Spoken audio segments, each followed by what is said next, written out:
नमस्कार, आप देख रहे हैं आप अभी तक और मैं हूं आपके साथ कृतिका सूर्यवंशी। यूपी विधानसभा चुनाव से पहले बीजेपी ने लोक कल्याण संकल्प पत्र जारी कर दिया है। इस दौरान गृह मंत्री अमित शाह, यूपी के सीएम योगी आदित्यनाथ के साथ धर्मेंद्र प्रधान, अनुराग ठाकुर और दोनों डिप्टी सीएम भी मौजूद रहे। घोषणा पत्र के साथ साथ बीजेपी ने करके दिखाया है नाम से नया चुनावी सॉन्ग भी लॉन्च किया। बीजेपी ने घोषणा पत्र में अगले 5 साल सभी किसानों को सिंचाई के लिए मुफ्त बिजली देने का वादा किया है। गन्ना किसानों को 14 दिन के अंदर भुगतान देने की बात कही है। देर होने पर ब्याज देने की भी बात कही है। उज्ज्वला योजना के अंतर्गत होली और दिवाली पर एक मुफ्त सिलेंडर की बात कही गई है। 60 साल से अधिक उम्र की महिलाओं को मुफ्त यात्रा, हर परिवार को कम से कम एक रोजगार प्रदान करने की बात कही गई है। हर विधवा और निराश्रित महिला को 1500 रुपए प्रति माह का पेंशन दिया जाएगा। हर परिवार को कम से कम एक रोजगार प्रदान किया जाएगा। 6 मेगा फूड पार्क बनाए जाने की भी बात कही है। एम्बुलेंस और एमबीबीएस की सीटों को दोगुना करने की भी बात कही है। वहीं लव जिहाद को रोकने के लिए 10 साल की सजा और 1 लाख का जुर्माने का भी प्रावधान होगा। मां अन्नपूर्णा कैंटीन बनाकर गरीबों को सस्ता खाना देने की बात कही गई है। कॉलेज जाने वाले मेधावी छात्रों को आत्मनिर्भर बनाने हेतु रानी लक्ष्मीबाई योजना के अंतर्गत मुफ्त स्कूटी मिलेगी। 25,000 करोड़ की लागत के साथ मुख्यमंत्री कृषि सिंचाई योजना शुरू की जाएगी। किसानों को आलू, टमाटर, प्याज जैसी सभी फसलों का न्यूनतम मूल्य सुनिश्चित होगा। प्रधानमंत्री कुसुम योजना के अंतर्गत किसानों को सोलर पंप दिए जाएंगे। किसानों की आय बढ़ाने के लिए सौर ऊर्जा से उत्पन्न अतिरिक्त बिजली को बेचने की उचित व्यवस्था की जाएगी।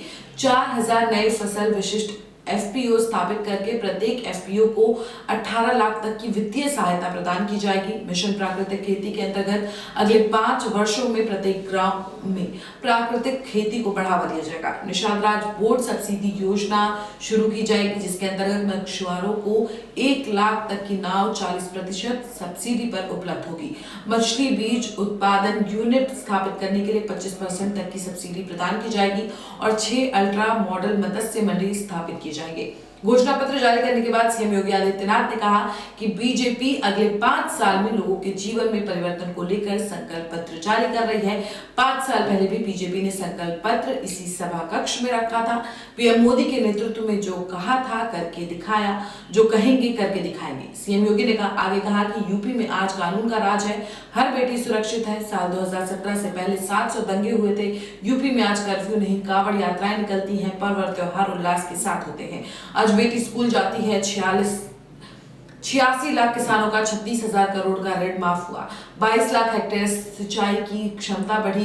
5 लाख युवाओं को नौकरी मिली।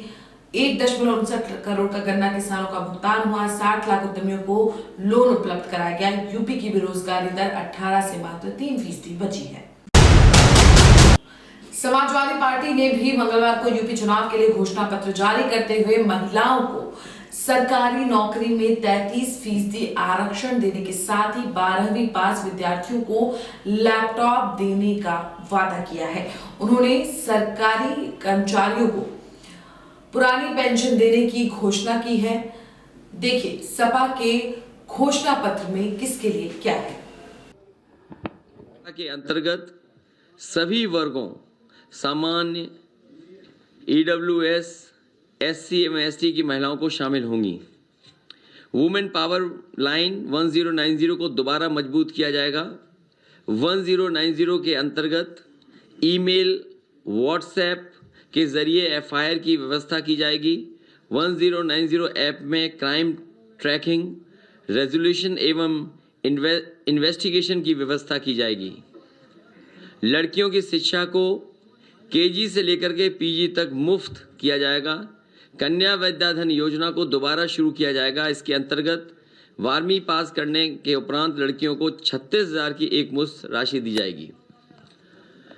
10वां पॉइंट, समाजवादी पेंशन योजना को पुनः शुरू किया जाएगा।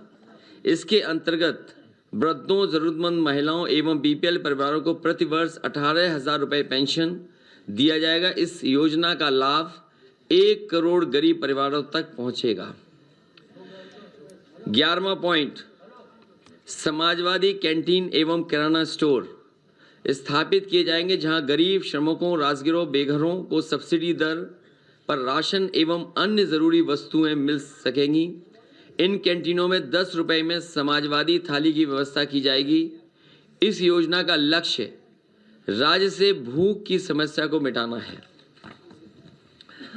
12वां पॉइंट, डायल 1890 मजदूर पावर लाइन की स्थापना की जाएगी। यह राज्य के भीतर एवं बाहर कार्यरत प्रवासी श्रमिकों मजदूरों की समस्याओं का निदान करेगी। 13वां पॉइंट, कारीगरों एवं श्रमिक पेंशन 18,000 रुपये सालाना की दर से बुनकरों, जरदोजी, कारीगर, बढ़ई, कुम्हार, नाविक, मोची, दर्जी एवं अन्य असंगठित क्षेत्र के श्रमिकों की मदद की जाएगी। कानून व्यवस्था 14वां पॉइंट, हालांकि यहाँ तो एक ही लाइन में पढ़ रहा हूँ, लेकिन जब दूसरे डॉक्यूमेंट में बहुत डिटेल में चीज़ें हैं कि क्या क्या समाजवादी सरकार बनने पर किया जाएगा। सीसीटीवी कैमरा एवं ड्रोन सर्वेलेंस की व्यवस्था 1 साल के भीतर सभी गांवों एवं कस्बों में की जाएगी। ऑटोमेटिक रिस्पांस के लिए इन्हें डायल 100 जो 112 से लिंक किया जाएगा। यूपी डायल 100 जो 112 है, जिसे मौजूदा सरकार ने बर्बाद कर दिया है, कबाड़ा कर दिया है, को दोबारा तकनीक से जोड़ करके सशक्त किया जाएगा ताकि रिस्पांस टाइम 15 मिनट के भीतर पूरे प्रदेश में हो सके और कोशिश होगी कि 15 मिनट से भी कम हो जाए। समाजवादी पार्टी की सरकार सभी थानों में तहसीलों को भ्रष्टाचार मुक्त करेगी। समाजवादी पार्टी की सरकार महिलाओं, अल्पसंख्यकों एवं दलितों के प्रति संगठित हेट क्राइम के प्रति जीरो टॉलरेंस की नीति का पालन करेगी। शिक्षा 15वां पॉइंट, प्राथमिक शिक्षा को गुणवत्तापूर्ण बनाया जाएगा। हर जिलों में मॉडल स्कूल बनाए जाएंगे एवं विश्वविद्यालयों की सीटों को दोगुना किया जाएगा। 16वां पॉइंट, लैपटॉप वितरण राज्य के भीतर 12वीं पास सभी छात्रों को लैपटॉप वितरित किया जाएगा। स्वास्थ्य सेवा 17वां पॉइंट, कैशलेस स्वास्थ्य सर्विस द्वारा सभी गरीबों को उच्च कोटि की स्वास्थ्य सेवा प्रदान की जाएगी। हेल्थ सेक्टर के मौजूद बजट की समीक्षा कर इसे वर्तमान से 3 गुना ज़्यादा किया जाएगा। यह राज्य के बजट का लगभग 10% होगा। इसकी मदद से सार्वजनिक स्वास्थ्य प्रणाली को बेहतर किया जाएगा। 18वां पॉइंट, एमएसएमई के लिए स्टेट माइक्रो फाइनेंस बैंक की स्थापना की जाएगी ताकि लघु उद्यमियों, कलाकारों व शिल्पकारों को आसान एवं बिना गारंटी के लोन दिया जा सके। सेंट्रल फैसिलिटेशन सेंटर के माध्यम से यूपी के सभी प्रमुख शहरों में ट्रेडिशनल एमएसएमई क्लस्टर की स्थापना की जाएगी। फ्लैट रेट बिजली की आपूर्ति, raw material bank, display mart और ई कॉमर्स युक्त मार्केटिंग सपोर्ट सिस्टम पर विशेष जोर दिया जाएगा। कारीगर बाजार की स्थापना की जाएगी। उद्योग 19 point, single roof clearance system. अभी तक तो ये होता था single window clearance system. Gorakhpur सदर विधानसभा क्षेत्र से मंगलवार को आजाद समाज पार्टी के प्रत्याशी चंद्रशेखर आजाद ने नामांकन किया। आपको बता दें कि गोरखपुर शहर से इस बार सीएम योगी आदित्यनाथ मैदान में है। वहीं सपा ने सुभावती शुक्ला को उम्मीदवार बनाया है। वो भाजपा के प्रदेश उपाध्यक्ष रहे उपेंद्र दत्त शुक्ला की पत्नी है। आपको बता दें चंद्रशेखर आजाद ने आजाद समाज पार्टी का गठन 1 साल पहले ही किया है। इसके बाद यूपी की विभिन्न सीटों पर हुए उपचुनाव के दौरान बुलंदशहर सीट से उन्होंने अपना प्रत्याशी उतारा। वहीं त्रिस्तरीय पंचायत चुनाव के बाद अब विधानसभा चुनाव में भी प्रत्याशी उतार रहे हैं। उत्तर प्रदेश विधानसभा चुनाव के लिए आम आदमी पार्टी ने 12 और प्रत्याशियों की लिस्ट जारी कर दी है। ये पार्टी की 10वीं सूची है। आम आदमी पार्टी अभी तक 365 प्रत्याशियों की घोषणा कर चुकी है। जारी लिस्ट में पूर्वांचल की 12 विधानसभा सीटों के नामों की एक और लिस्ट जारी की है। जारी लिस्ट में 2 महिला प्रत्याशी भी हैं। आम आदमी पार्टी की ये 10वीं लिस्ट है। इन 12 प्रत्याशियों को मिलाकर पार्टी अब तक 365 प्रत्याशियों के नामों की घोषणा कर चुकी है। आम आदमी पार्टी की ओर से जारी की गई 12 प्रत्याशियों की लिस्ट में अंबेडकर नगर के कटहरी से रामवरण प्रजापति, बस्ती सदर से रमेश सिंह, देवरिया के बरहत से अनिल सिंह चौहान, देवरिया के भाटपा रानी अनिल कुमार पांडे, कुशीनगर से अतुल कुमार पांडे, कुशीनगर के तुमकुहीराज से संजय राय, महाराजगंज से फरिंदा से डॉक्टर राजन कुमार यादव को उम्मीदवार बनाया गया है। वहीं पार्टी ने संत कबीर नगर के धनघटा से डॉक्टर जे के सागर, सिद्धार्थनगर के इटवा से करम हुसैन, सिद्धार्थनगर के कपिलवस्तु महेश कुमार यादव, सुल्तानपुर के इसौली से फिरदौस बानो और सुल्तानपुर के लंबुआ से पूनम कोरी को टिकट दिया है। सांसद असदुद्दीन ओवैसी की पार्टी एआईएमआईएम उत्तर प्रदेश विधानसभा चुनाव के लिए 9 उम्मीदवारों की लिस्ट जारी कर दी है। एआईएमआईएम पार्टी ने ये 12वीं सूची जारी की है। मंगलवार को सांसद और एआईएमआईएम के प्रमुख असदुद्दीन ओवैसी ने 9 उम्मीदवारों के नाम का ऐलान किया।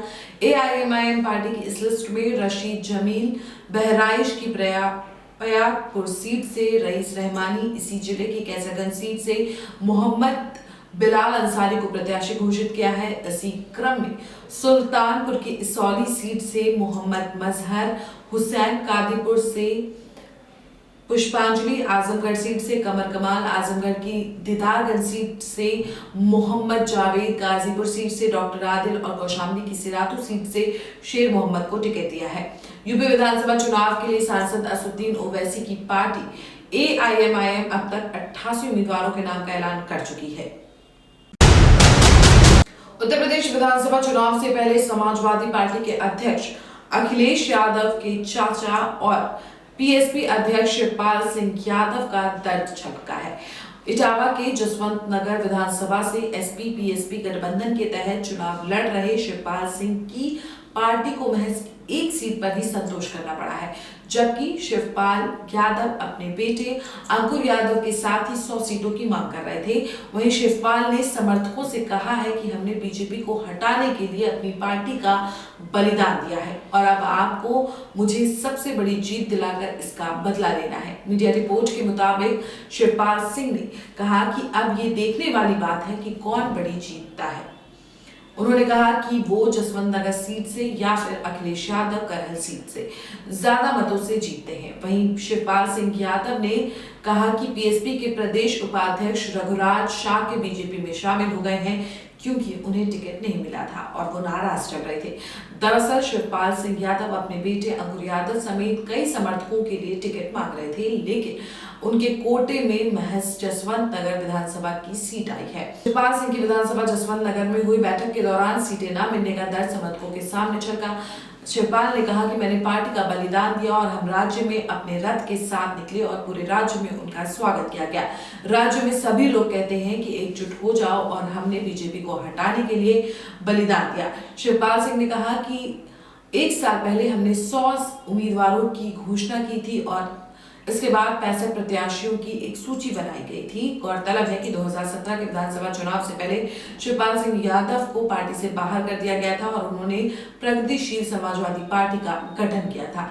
हालांकि विधानसभा में शिवपाल एसपी के ही विधायक के तौर पर सदस्य थे। वहीं शिवपाल सिंह यादव ने कहा कि जब सीटों पर अखिलेश यादव से बातचीत हुई तो उन्होंने उसे 45 कर दिया और जब फाइनल लिस्ट आई तो उसे 1 कर दिया गया। उन्होंने कहा कि हमारे 20 लोग जीत कर आ रहे थे, लेकिन ऐसा नहीं हुआ।